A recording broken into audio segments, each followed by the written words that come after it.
Welcome to the Roots and Rhythm podcast, where we explore the essence of culture, our experiences, and a healing journey that shapes our growth in family. Through heartfelt stories about marriage, mental health, relationships, and parenting, we create a space where you can find connection, understanding, and inspiration.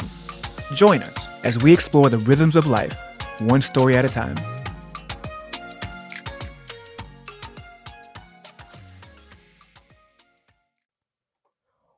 What's up, everybody? Yeah, Happy New Year and welcome back. 2026. Welcome back to another episode, the first episode of the Roots and Rhythm podcast of 2026, where we explore the rhythms of life, one story at a time. It's your boy, Vlad the Bull, your number one embrace coach, and I am joined by the lovely and only Angie, la cyber mommy. Let's go. Happy New Year, sis. Happy New Year. Nice to have. It feels so good to be back in the Roots and Rhythm studio. Yes. And I just want to shout out everybody on our podcast that have been rocking with us throughout 2025. We broke out this thing in June. 6 months. We've been out here 6 months. So now 7 months, it is a new year, a new calendar year, which means there's going to be even more in store. So before we go any further, make sure you like and subscribe. Hit that subscribe button right there. And send it to a friend. And make sure the Roots and Rhythm gets into your catalog of podcasts, your go-tos, all right? Thank you for rocking with us. So tell us, how was the holiday season, sis, and how'd everything go for you? Yeah, so we had a white Christmas here. White? We stayed in Massachusetts. Okay. Saw a lot of friends, hung out with the community that we built here. So it was really, really nice. The girls were home for 2 whole weeks. That was a lot of family bonding, a lot of activities, a lot of gingerbread houses, a lot of coloring, a lot of everything holiday related. We did it all. I feel like we saw Christmas lights.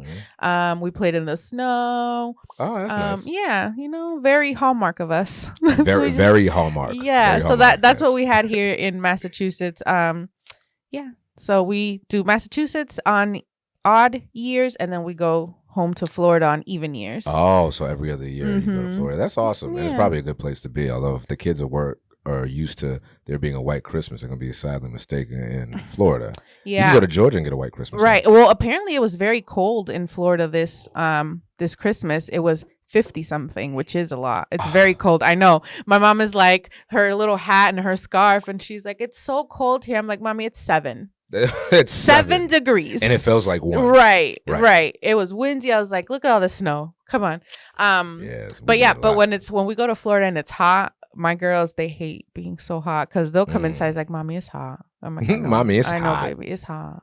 Wow. So we'll be in Florida next year, and we're already like planning all the hand-me-down Christmas pajamas from this year. Like all the nieces and nephews, like, okay, this person's getting this one, this one, for next year. So I can't wait. It'll be fun. It's beautiful, man. It's beautiful.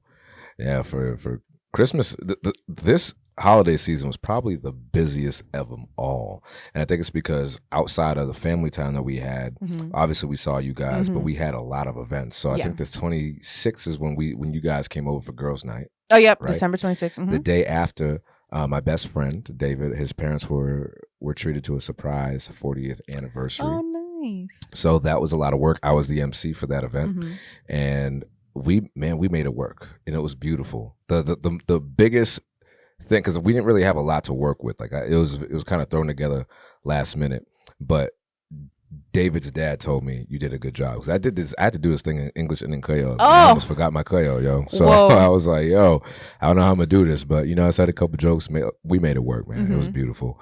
So we had that, and it was good. New Year's was great. We had our soup jumeau. Shout out to all my Haïtiens mieux, tout Haïtien mieux. I think, I forget how, was it 111 years? 1804 is when we got our independence. So every 1er Janvier, every first of the year. And 221 years. Yes, thank you. I was like, damn, I should know this. Do that quick math. So I'm like, yo, I should know this. So we have Soup Jumu. The second day is a big holiday. Everybody's breaking bread. But we went to my mom's house, so it was cool. Nice. Yeah. For New Year's, we were in Brockton, also celebrating with the Haitian crew. Liberté. Yep. So shout out Darnell and Miss Maggie for their soup, and I brought a whole bunch home. I literally just finished it a few days ago because I was eating it every day for lunch. Yeah. No, we finished that. Yeah. It was too spicy for the girls because she did add like extra Scotch bonnet, but I loved it. It was for me. I don't think I've ever cooked with Scotch bonnet. My cousin has. Yeah, it's good. It's delicious. So shout out to Miss Maggie and her soup. And then this was the first year that we did this. For Christmas Eve, we went to Alana's bestie, Tegan. They're Italian, or her dad's Italian. So we went to the Turchetta house. Shout out Aaron and Brian for the Feast of the Seven Fishes that Italians do. I've heard many a good thing about these. It was delicious, and it was just so nice. So tell the audience, those of us who don't know, who haven't experienced this, what can you come to expect at a Feast of the Seven Fishes? A lot of food and a lot of loud Italians. But I loved it. I just felt like like I was with my own family. But just a lot of like there's 7 fish dishes. So I'm not gonna remember everything we had, but there was shrimp, there was clams, there was mussels, there was cod. You see, I'm forgetting 3 things, but there were 7. Vlad doesn't do seafood, but I was in seafood heaven. I loved it. And then we had like other things, the kids ate spaghetti and then this is, I shared this story before, but Brian is the one that made Alana those meatballs for her birthday. Yeah. So he gave us more meatballs to take home. Alana, man, heaven. Okay. She's obsessed with the meatballs. That was probably one of the fishes, a meatball, because that's what Alana loved. But Arya tried a mussel. She didn't like it, but she tried it. You know what? I've had mussels before, but they put them in like a nice. Oh, clams. That's another one. Yeah, it was clams. No, it was mussels. And they did it at the Matador in Woburn, and they put they actually used it with meat. I think it was what's that spicy sausage? You know what I'm talking about? Andouille? No, not andouille. It's people in Latin America use it all the time. Oh, longaniza? I don't know. Oh, but it's not spicy. Nah. That's gonna come to me. But, chorizo. Chorizo, thank you. Okay. So it was very good, but only because it tasted like meat. But that's dope. Yeah, just a lot of food, a lot of fun, a lot of fellowship. So yeah, I love it. So today, it is January 6th, right? So we are talking everything about the new year, resolutions. Do they work? Do you have them? What should you do? Do you have resolutions for relationships? Do you have resolutions for yourself? Do resolutions work in 2026? And how do we go about enacting true, lasting behavioral change for the better that is going to stretch you well beyond 2026? So we're going to be diving into that. I'm going to invite you guys all to subscribe. Again, I hate to have to keep saying it, but this is how we get our people out there. This is how we get the podcast and the recommendations in the For You pages. So make sure you like and subscribe and check out our TikTok. We are on TikTok. I need to do better and get on TikTok. The TikTok that I have is the Roots and Rhythm one, but I just feel like if I put TikTok on my phone, it's just going to be another distraction. So no, good for you. Yes, but I'm trying. I'm going to try. So one of my resolutions for this is to get on TikTok, at least just for Roots and Rhythm, and see what's up. Not for my personal use, for Roots and Rhythm. So actually, while we're talking about resolutions, how do we define what a resolution is? Matter of fact, maybe you could look it up on your phone to see what a resolution is defined as, because there's something that happens every first of the year, every January 1st. Everybody and their mamas out there with a new resolution. So we need to first define what it is before we can pick it apart. So a firm decision to do or not to do something. The quality of being determined or resolute. That's it? That's it. Yeah. The action of solving a problem, dispute, or contentious matter. Yeah. So those are resolutions. So yeah, something that you, a firm decision. So I guess the word firm is what sets it apart from a regular decision. So a resolution is a firm decision to do or not to do something.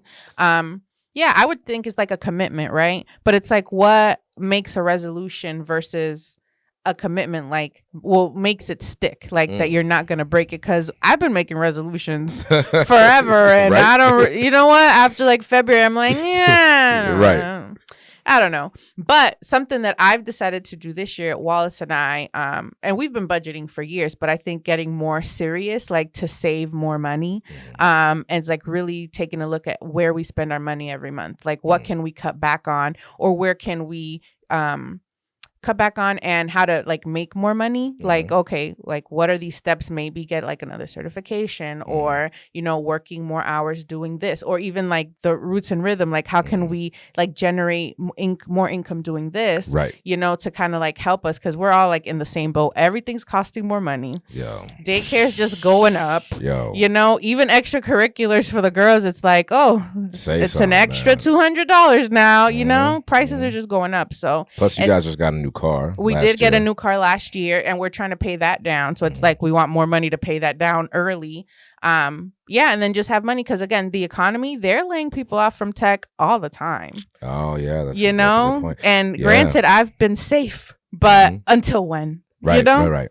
So that's always in the back of my mind too. You know, I was looking at I got my oil change a couple weeks ago, and I was looking at my dash. When I was, just a little backstory, when we bought a Honda Pilot, I had a 2017 Mazda CX-5, and I loved my Mazda CX-5. I think they make a high quality vehicle, especially now. But, you know, the writing was on the wall for me at the state police, and I knew that I was going to get hurt again at some point, and I didn't want to, you know, be stuck in the water financially. So we sold the Mazda. I got a 2012 Honda Pilot. I had 188,000 miles when I bought it. People are like, are you crazy? Why would you buy a car with that many miles? Are you nuts? I'm like, but it's a Honda, baby. But it's a Honda, and I did my specific research for this model across many sources, and it was an informed decision. I am now at 258,000 miles, and the Honda is still kicking. Like, of course, like I just bought it. Of course, you take care of it. Yeah, you gotta dump some money in it, but you know, I'm gonna ride this thing until the wheels fall off, the engine falls off, and you know what I mean? Yep, and that's how we were with our old Chevy Equinox. We were like, we're going to ride it till, in our mind, we were like, we're going to keep it forever until it costs more to fix than the car is worth. Right. And that took the transmission going out. Right. You know, so we kept it as long as we could, and we didn't have a car payment for 10 years. And now it's hurting, because I'm like, oh, you know, thank God we have it to pay, but I don't want to pay that. I'd rather that money go into my 401k. Yeah, come on. You know? So, yeah. So we're trying to pay that thing off as quickly, expeditiously as possible. But yeah, so we want to do that. And then something that I saw people doing online is, and I was telling you about it, is like, instead of, you do a monthly budget, but then you put all your expenses for the year of what it's going to be. So then you can see like, oh, okay, I get a pedicure or whatever, it's $100. That's $1,200 a year. I could have put that into this, and it could have made this. Or I'm doing, I don't know, you get a house cleaner. I do a house cleaner weekly, but maybe if I do every 2 weeks, then I'm saving X amount of dollars, you know, just seeing like the big number for the year. Because you're like, I make $100,000. Where's my money going? Right. You know, I don't see that. I don't see $100,000, you know? Right. So it's like you see it in that big picture, and then see where you can cut back. You know? Yeah, well, I think we talked about it being macroeconomics, right? Zooming out and seeing how much something is costing you a year. Because when you're looking at it a monthly, you can justify, oh, that's only $20 a year, you know. But when you say it's like, you know, over $1,000, like $500 a year, like, wait, I don't want to spend all that much money. So I think that's a great resolution to have to a problem that you can see, because everything is getting more expensive. I've been shopping for home insurances, and it is brutal out there, especially for multifamily. So, you know, things are tough. But I want to talk about the term resolution, right? Because we've defined it as something that's a firm decision to solve a problem, right? Let's look at it that way. And what I often see, and I saw this as a personal trainer, I saw this as a wellness consultant for many years, people will start a resolution, and I think it's more cultural than it is practical, right? Because it makes you feel empowered to say that you're starting something, and you're going from the first of the year, and you're going to get it done, and you're going to have goals. That's why you always see the gyms flooded in the first few months of the year. By June, they're empty. Or not empty, but they're inhabited by people who look beyond resolutions. So I'm just going to go ahead and say it. I am not a resolution maker. I stopped making resolutions some time ago. And the reason why I did, Angie, was because I saw that, like you said, I just don't keep my own promises. But I need to know why I don't keep my own promises. It's not just because I said something that was popular. It's because I'm like, I need to know why it's important for me to keep promises. What am I doing when I break promises to myself? And for 2026, I didn't have a vision board. I didn't have any resolutions. One aspect of my life that I really want to focus on this year, and I'm trying to make plans around it because it's really difficult as a creator to do this, is to eliminate distractions. Because my distractions Ooh-wee. are the distractions that I have on my phone, which is mostly digital.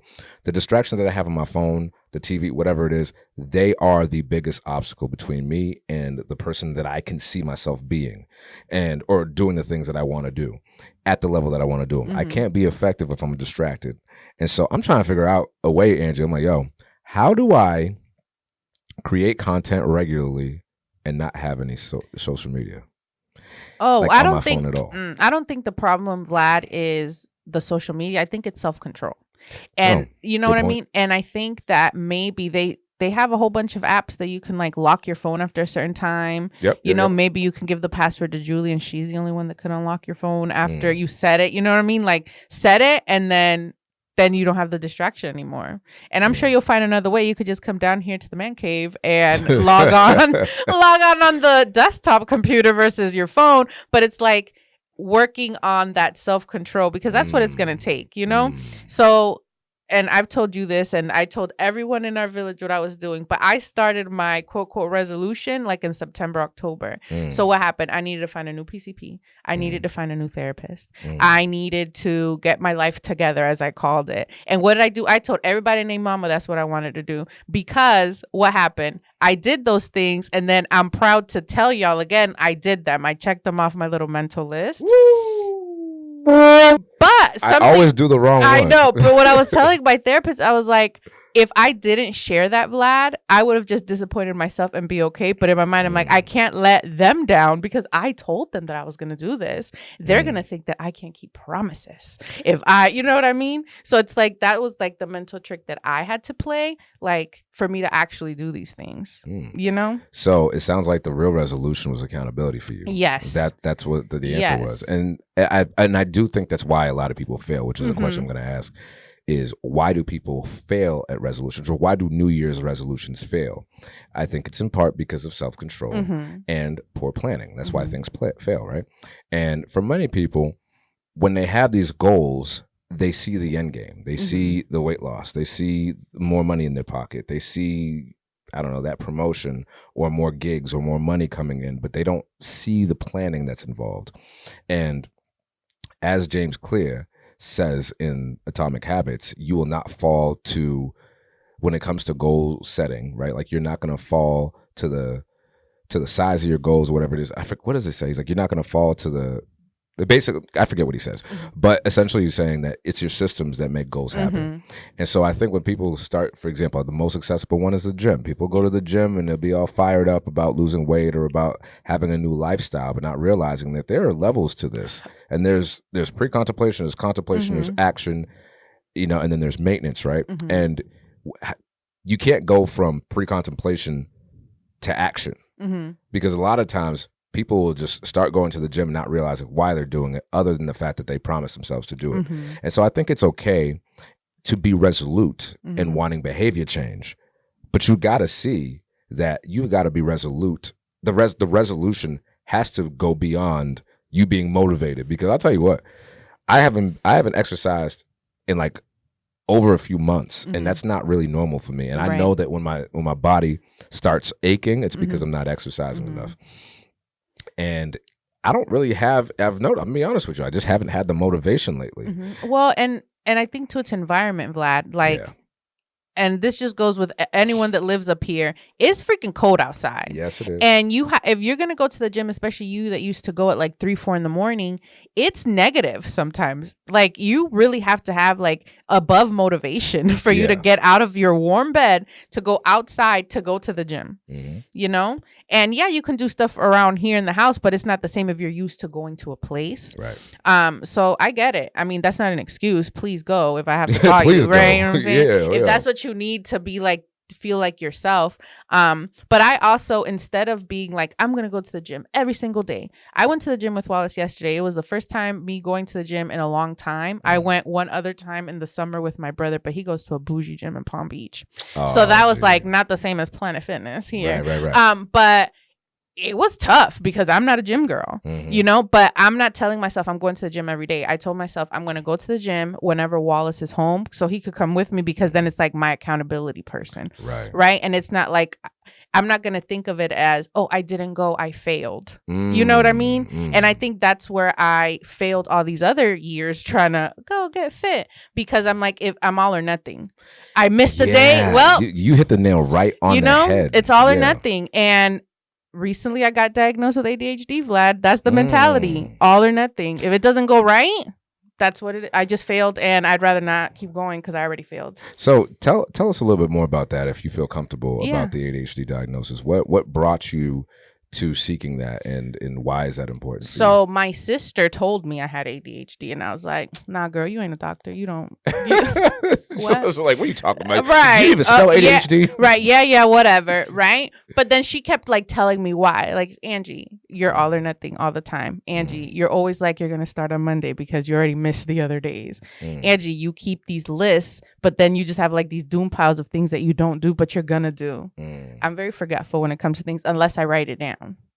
You know, if it's not on paper, if it's not on a digital footprint, it's not happening. Yeah, I get overwhelmed if things don't go my way, even though they are done, but they're not the Angie way. Right. So that led me, when again I told you I needed to find a therapist. I found one. We were talking. Then the next session that we had, she gave me like this list of questions, and at the end, she told me, she's like, I do believe you do have ADHD, and I was like, fuck, I gotta tell me that she's right. That is no. I mean, you're right, little sis. You're right. I mean, I'm sure there are worse things to utter. No. But this is just me being silly. Like, I felt it in my heart, but I didn't. You know, you don't want to believe things, right? And you're like, no, it's just me being stressed. You know, but with that, it's like, okay, I have to like obviously try to overcome those things and create systems so I'm not, you know, going nuts that way, and try to avoid that all or nothing. So it's like, okay, as long as I'm better than I was yesterday, it's okay. And it's not a failure. Yeah. You know, even though I didn't hit whatever marks, again, I'm in a competition with only myself. So it's like, okay, how can I be better than I was before? And even if I'm not, I'm still moving in the right direction. Yeah, and to quote Atomic Habits again, people with that all or nothing, because that is me. And I mean, now that you all know, thank you for sharing it, for being vulnerable about your ADHD diagnosis. I was diagnosed in 2023 with ADHD, and again, it wasn't a surprise, but you know, like the book says, I was all or nothing. It was either I'm in the gym 4 or 5 days a week, burning. Like, you know what? I used to do some crazy shit, not because it was beneficial, not because it was, you know, it was specific to an event or something that I was training for, but I used to do crazy shit to do crazy shit. Yeah. Like I'd go to the gym and I was like, okay, I have 45 minutes to work out, but so I can have enough time to get up, journal, get back, shower, getting out of the door and get out by 7 a.m. So you know what I used to do? I used to take, instead of just doing less, I used to take the most. I used to do the most. So I would go to the gym and I would have a whole weight training regimen, right? A strength training regimen that, you know, 10 minutes of warm up on a machine, and then I go straight into my stretch and I go straight into my regimen. I would do that. I'd warm up, then I'd do 100 burpees. Or was it 100? Yeah, I'd do 100 burpees on the front end and 100 burpees on the back end. I don't know why I was doing that. And then I'd go through with the entire regimen that I was doing. So instead of doing less, I was compressing it all into 45 minutes. And you know what's going to happen when you start doing that every single day? Yeah, burn out. You're not only going to burn out, but you're putting stressors on your body that don't need to be there. And I already had a pre-existing injury with my back. So, of course, I was doing that for, I don't know, this is 2022. This was back when I was vegan for 8 months. I was vegan. I was up in the morning. I was drinking beet juice. It was great. It was all or nothing. Like, if you saw me during like, that Vlad, time. Pick a struggle. You're going to be vegan. You're going to be vegan and doing 3 million burpees and straightening your back and waking up at 4 a.m.?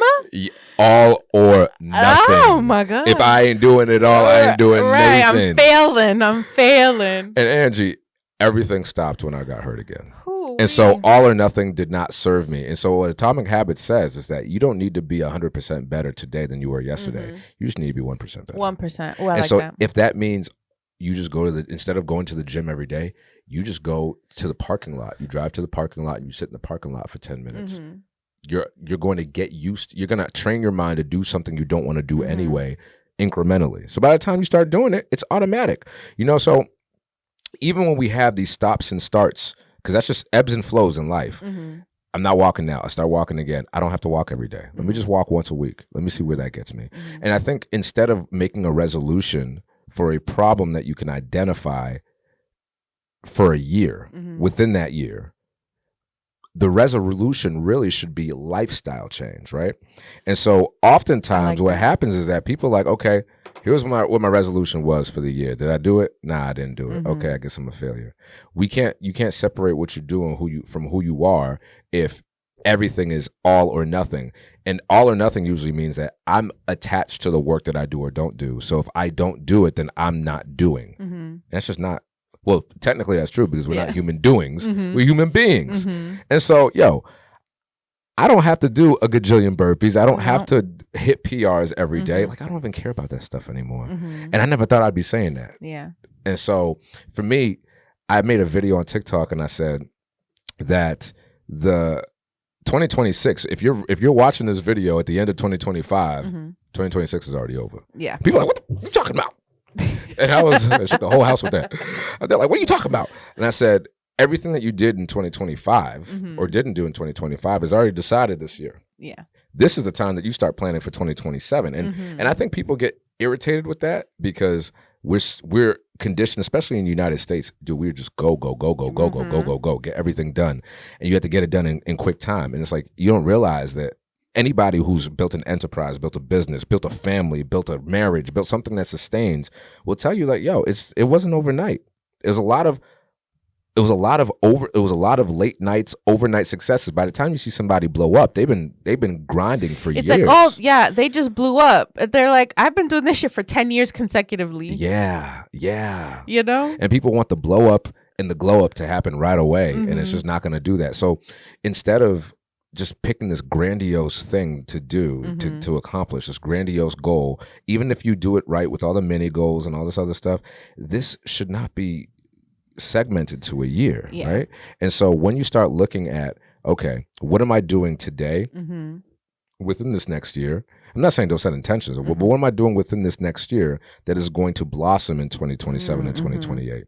Because I'll tell you, I was thinking a lot. Every year we do a lot of reflections, and one thing I was reflecting on, I'm like, man, I usually just go, I've grown a lot in this last year, or I've grew a lot in 2025, and here's how I grew. Here's what I accomplished in 2025.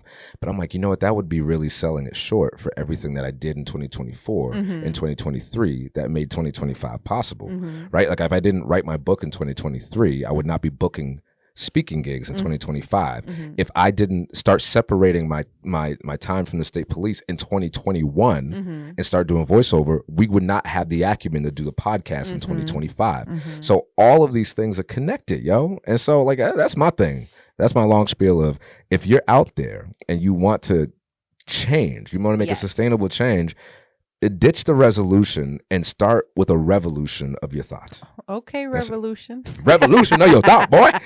Get that revolution. I'm still in 1804 mode. You know what I mean? Oh my goodness. But that's so true, Vlad. I was gonna tell you something.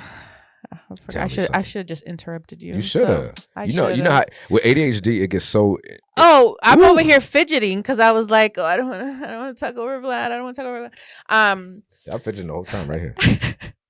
No, but it's something that you said, Vlad, about not the revolution, the resolutions, but just getting better a little bit every day, right? Yeah, 1%. 1% better every day. And I think too, especially because a lot of people's resolutions are about like fitness and working out and doing all this. But I saw something somewhere that it was like that fitness is 80% nutrition and 20% like actually working out. Say it louder for the people in the back. It's 80% nutrition.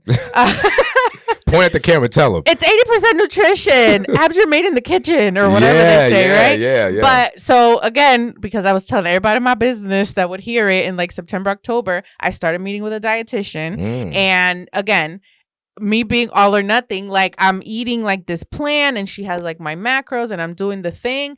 And sometimes I don't lose anything. Sometimes I lose only half a pound, but it's like, bitch, that's still half a pound as long as we're not gaining, right? Yeah. But it's like I have to get in that mentality because it's like slow and steady, right? Slow and steady. A pound here, half a pound here, 2 pounds here. It's going to eventually add up. But to your point, it started in 2025 to go to 2020. This is going to be like a forever thing for me because I've never been like this locked in when it comes to like nutrition, doing this. And then now it's like, okay, I'm walking more. I have my little watch on. But it's like, yeah, slow and steady steps, not or nothing. Because sometimes I'm like, dang, why can't this goal weight of mine be here tomorrow? Yeah. You know, but it's going to take time and you just have to have patience, which is something I do not have. Yo, patience is a virtue. Oh, that Lord. flew over my house because I don't have it either. No, I know. But I'm married to the most patient person in the world, which Same, is why same. we work so well together. Well, everybody, I'd like to argue that everybody's impatient in a different way. Like Julie is really impatient when it comes to putting things together with the instructions. And I don't like instructions because if you know anything about ADHD, we're going to do a whole episode on ADHD, by the way. We should, because it's funny you say that. You're like, I don't like instructions because of my ADHD. I was like, oh, I just thought I didn't like instructions and I just be out here wigging it because that's just me. No, that's the thing. But yeah, Wallace, if we get a new product, Wallace is reading that manual. You know what I do? Throw the shit away. I save all the manuals in a Ziploc bag and I never open them. That was right. But Wallace is like, oh, we got this. Let's read the manual. And I'm like, just figure it out. 1 and 1 go together. 2 and 2 go together. Do you find yourself skipping steps when it comes to because I know what the end result is going to be. Vlad. Right. Like you skip the steps because like you try to figure it out and then you get mad that it's not done the right way. That happens all the damn time. And I used to think before I got my diagnosis that's because I was not working hard enough or because I was lazy or because whatever. Like, again, we're not going to talk about ADHD this whole podcast, but I say that to say this, part of creating those goals and systems for the next year and so on and so forth is also understanding yourself. Yeah. And so people be trying to make resolutions and make goals that are not even custom fit to who they are. Like you trying to you know what I mean? It's part of my French, but like people be trying to do some stupid shit that is just like stupid, unreasonable. God-sized expectations are not wrong. No. But they have to be obtainable, right? You ever heard of SMART? You know what SMART goals are. SMART goals, yeah. Okay. Specific, measurable, attainable, realistic, and timely. But people are like, nah, I just want specific. Well, and that's the thing, Vlad. It's like saying, oh, I want to lose 50 pounds, but then you're not doing anything towards losing 50 pounds. You're doing the same thing that you were doing when you were gaining 50 pounds. Right. So it's like, what's going to change here? Well, I'm really glad you made that point about seeing the pounds fall off a half a pound at a time or a pound at a time. Because what I used to see as a wellness consultant was, and most of my clients were women. I think I had like one man at Jenny Craig. Yeah. I'm like, why? A lot of y'all don't want it. Because Jenny Craig is not like the manliest place to be. Right. But they were like, you know what? I'm desperate. I'm going to Jenny Craig, which get help if you need it. I had one guy. And so you don't come to Jenny Craig for, some people didn't even come for the meals. They just came for the counseling. Yeah. Accountability, right? And so many of my clients would be upset if they came in one week and they remained the same weight or they lost half a pound. Like, I'm getting so frustrated. Like, why didn't I lose any weight? I'm like, you didn't gain anything. Right. Which means that whatever you're doing is working. You could have come back a week later. I had a client that was a larger woman and Angie, I'm not even kidding you. I think the first week that she did the program, she lost like 50 pounds. No, she lost like 20 pounds or something like that. And then she came back and when she bounced, she gained like 50 pounds. Oh my God. And then it was over a period of weeks. And I think there was a deeper conversation about her relationship to food, overeating and binge eating and whatnot. But listen, there are people who bounce around like that, and you're not, if you're not gaining 50 pounds, right, you're not gaining anything. You have to do a sustainable, healthy way. And that's why it's like, so I got my dietitian through an app I'm not going to name because not sponsored, maybe later. But I love Aja. Aja, dietitian. She's a Gen Zer, which I love. So she keeps me in check and she keeps me cool. But but I like it because it's sustainable. She's not telling me only eat 1,000 calories, only eat a grapefruit or whatever. You know, it's like I can eat real food. I just have to stay within my macro limits or whatever. But yeah, so I like meeting with her, and accountability. We meet weekly. Yeah, and on the app, she'll tell me that was a great choice, or, you know, try adding this next time, or, you know, so it's like I have her, I tell y'all, you know, everybody knows. Everybody knows what's happening. But yeah, so it's like slow and steady. I'm not out here trying to do a crash diet. I'm not taking advice from people that are not my dietitian, you know? So it's like, trust the experts. Yeah, and you need to find somebody who knows what what they're doing and knows what you're doing at the same time. Yes. And you know, if one of the things that made Jenny Craig the wellness consultant made sense, and that was like over 11 years ago, but what made it made sense was that at that time I had lost weight. I think, I mean, and granted, depending on who you're talking to, it wasn't a ton of weight, but I lost like 20 pounds, which is sometimes what happens when you are in a bad relationship. And yeah, I just didn't know who I was, and I grew up. And I blew down, and I lost like, I think it was like 30 pounds at the most. I think it was like 30, 35 pounds, which is a lot for me. Yeah. Right? Now, was this around the same time that you were bodybuilding? No, this is before that. Oh, okay. So I had broken up with this crazy lady, and I met Jules, and between that time, it was only like maybe like 3 or 4 weeks maybe between, and I just started eating better. I started eating better. I was always exercising, but I started eating better. And get this, to your point, I was exercising every day when I was at my heaviest, and I still wasn't losing any weight. And so, well, stress too, Vlad. Yeah. I feel like stress also keeps you heavy. Well, honestly, stress is cortisol. Cortisol, when your body is stressed out, again, this is like a revolutionary tactic or an evolutionary tactic. When your body is stressed out, it starts storing fat because it's like, oh shoot, I don't know when next time I'm going to eat. Because we're talking about, we're going all the way back to caveman, our ancestors when the food was sparse. Like if you start feeling stressed out about that, your body starts storing fat, energy for something that bad's happening. Your body doesn't know the difference, right? So yeah, stress is definitely a huge reason why people gain and keep the weight on, or lose and keep the weight off, right? Depending on which side they're going. And that's why I'm talking about environment. Well, actually, you said that, environment. And if your environment is sick, then forget about 2026. If you hang around the same people that ain't doing nothing for you, then... Not if your environment is sick, forget about 2026. Put that on a shirt. Yeah, if your environment is sick, forget about 2026. I'm here for a fix in 2026. I'm here for a fix in 2026. Hit the bricks. No, hit the bricks. No, but for real though, I mean, and so that brings us to our I want to say our final segment about relationships, because you know, Roots and Rhythm would not be a conversation without a conversation without if I didn't have my man's right, who is not Vlad. His name is Wallace. Yes. Thank you. Some of y'all be getting confused. Right, it's another bald guy. So we need you know what? We need to put more. We're gonna have an episode. I'm not gonna say when. We're gonna have the spouses on the pod soonish. Yes. As soon as Julie says yes, because she's the one that's tripping. Julie, I'm calling you out. Accountability. As soon as we have her ready to get on board, we gonna have the spouses we were talking about it right before you came, and she's like, right. I was like, girl, you better. Right. She don't like being in front of kids. And I get it. But I'm like, listen, you too smart to be right. all the time. Exactly. Sometimes you need to be in front. You need to be the scene. That's a Fulbright scholar. Yes. For real though. I'm like, yo, you know. But yeah, so relationships. And I don't really see this as much specifically about relationships. Like I don't see people saying my resolution for this year is to F man. And you know, I'm gonna get my money. But if you do have someone in your life, I feel like there should be not again necessarily a resolution, but a common goal together for 2026, right? Like you guys talked about something that you want to either accomplish, resolve, go on a trip, just something that you're going to do together. Because you can't be trying to build things and not come together at some point. Right. And even, you know, how you already said how I feel about resolutions, but even if you are doing a resolution specific to this year as a couple, if it means you just going on a date once a week, then do it. Right. If it means you go into couples counseling, if that's something that's been a conversation, then do it.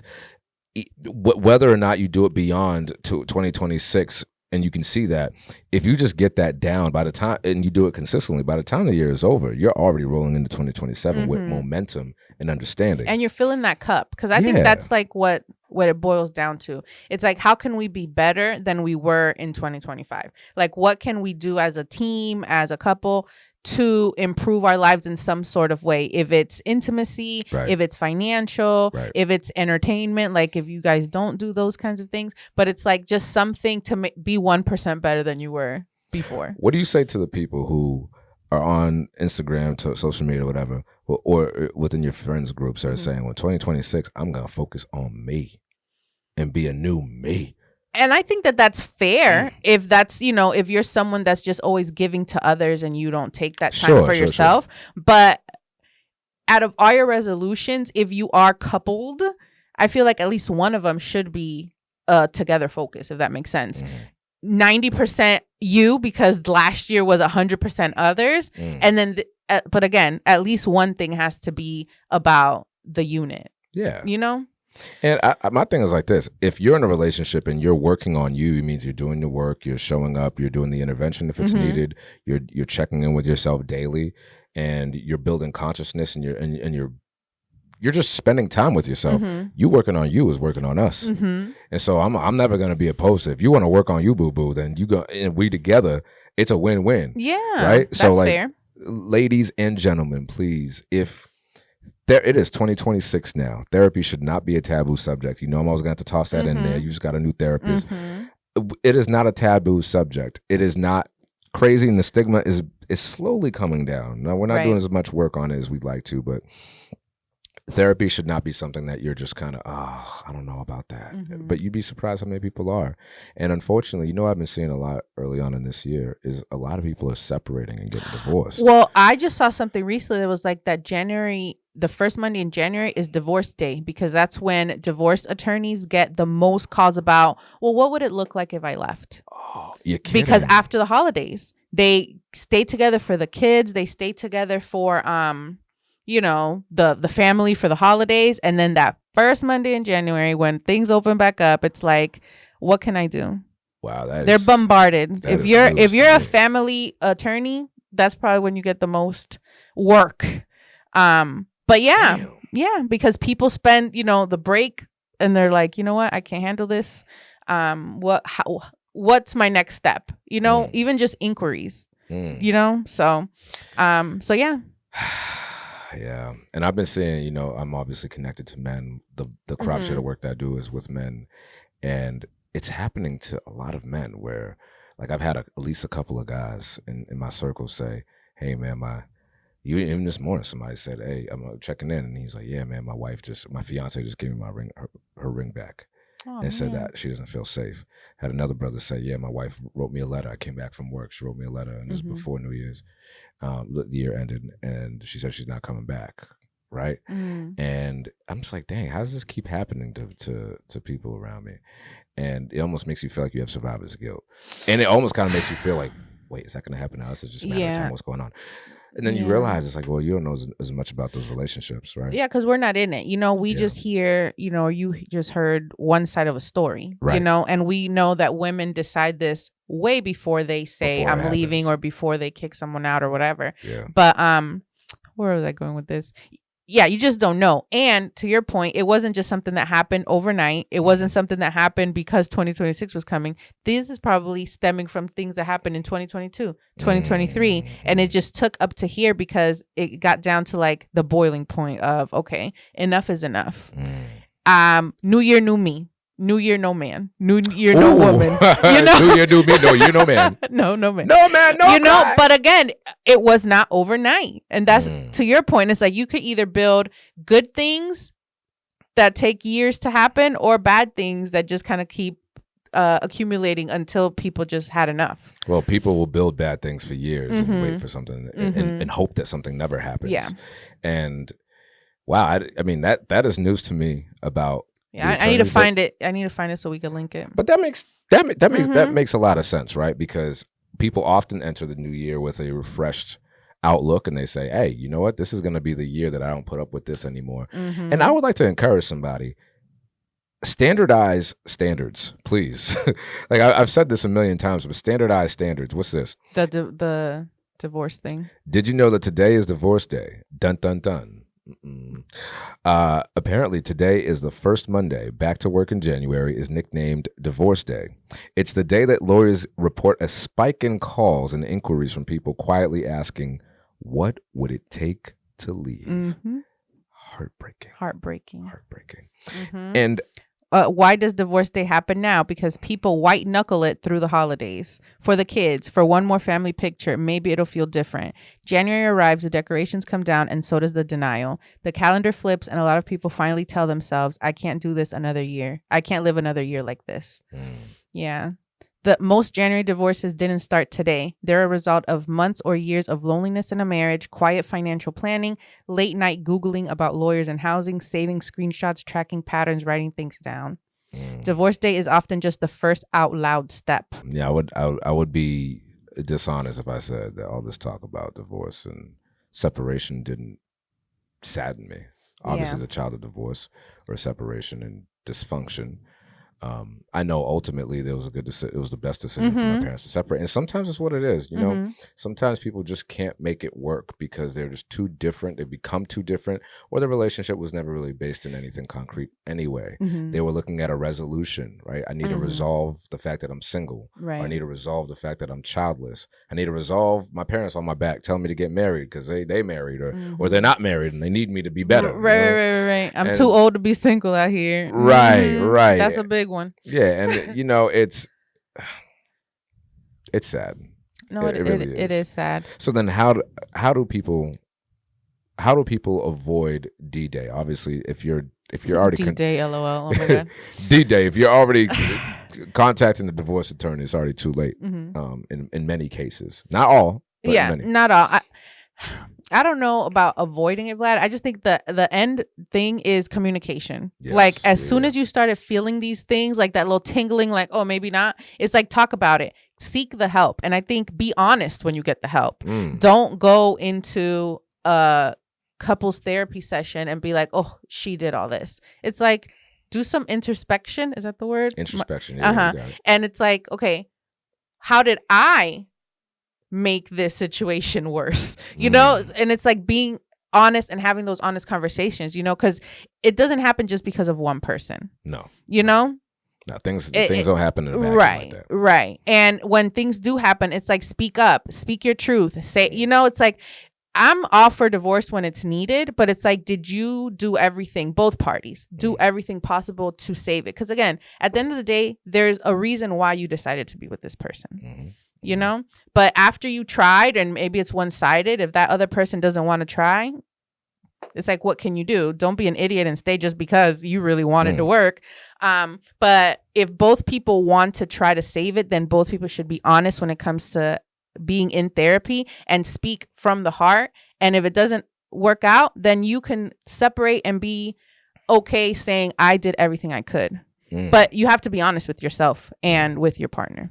Yeah, and I think that's a resolution that folks need to have. You know, I don't know if there's any really other way to say this, sis, but it goes beyond saying that you have to be goal-oriented when it comes to the major life decisions, right? You're not going to buy a car that you know has a bad reputation and then be mad that your transmission is failing. Oh, no, yeah. You're not going to marry somebody that you know is not available emotionally and then be mad when you're deep into it and they're still not emotionally available.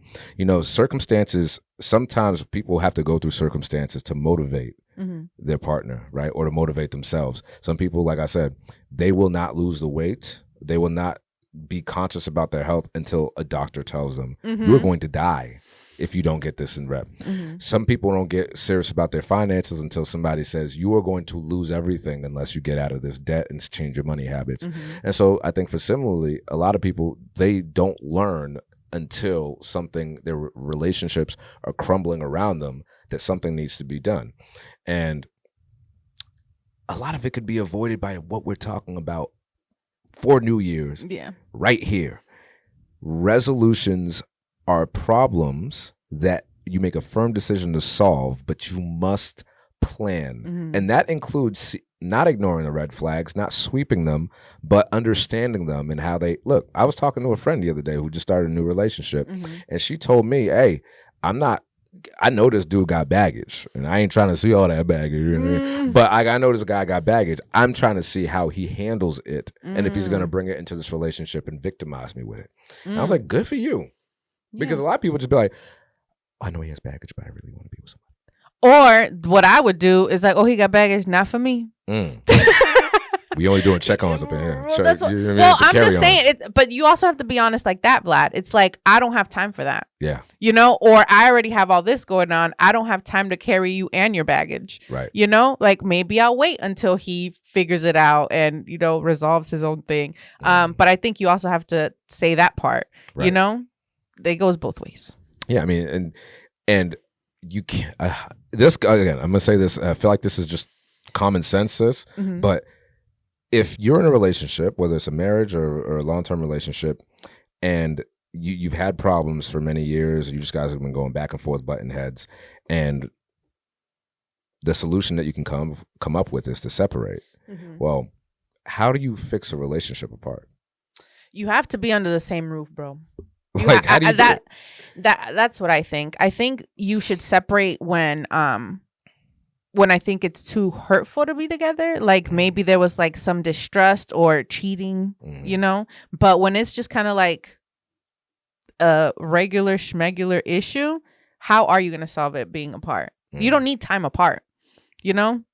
Time apart is, in my mind, a viable option if being together is resulting in just nonstop hurt. Right. And that's why I think, and maybe not the only reason, but to me, if there was cheating involved, I can't look at you. You know? I mean, again, this is just Angie Thomas. It's like we would break up. Right. If there was cheating involved. Infidelity to me is like the ultimate what the fuck. Yeah. But some people don't see that. And I've known marriages that are still together even though there was infidelity and they're thriving. Yep. Good for you. Over there. Over there. Not me. Over here. But that I can see separation in that respect because it's like I can't even be in the same room with you right now because I'm upset. Well, how can you be in the same room or the same household with somebody you don't trust? Fair. That's hard. That's very hard from the day to day.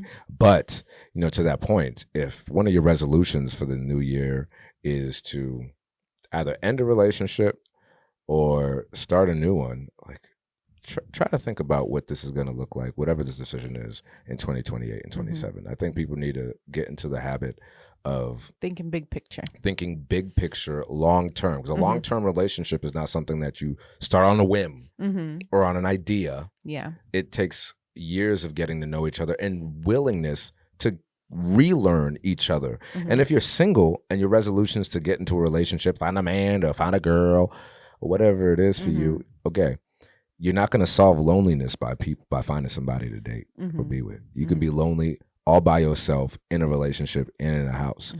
The difference is are you making decisions based on longevity, on big picture? Or are you making it based on a need that you need to get solved right now? And sometimes if companionship is what you need, I'm not gonna sit here and judge anybody. But if companionship is what you need, then find a companion. Get a dog. To get a dog, or if it's a person that you need and you got your needs met, you need a hookup or whatever it is. And if you want to live that lifestyle, then do your thing. But you can't build a whole life based on a 1 year goal. It's gonna take a little bit more resolution in yourself internally. Yeah. I'm gonna switch the subject a little bit because I don't want to end this on a shitty ass note. Let's end it with some hope. Yes, now. Looking forward to 2026. I feel like Roots of Rhythm, we have a lot of things planned. We have some guests that are coming in throughout the year. I can't wait. We've been emailing a whole bunch of people back and forth, so I'm excited about that.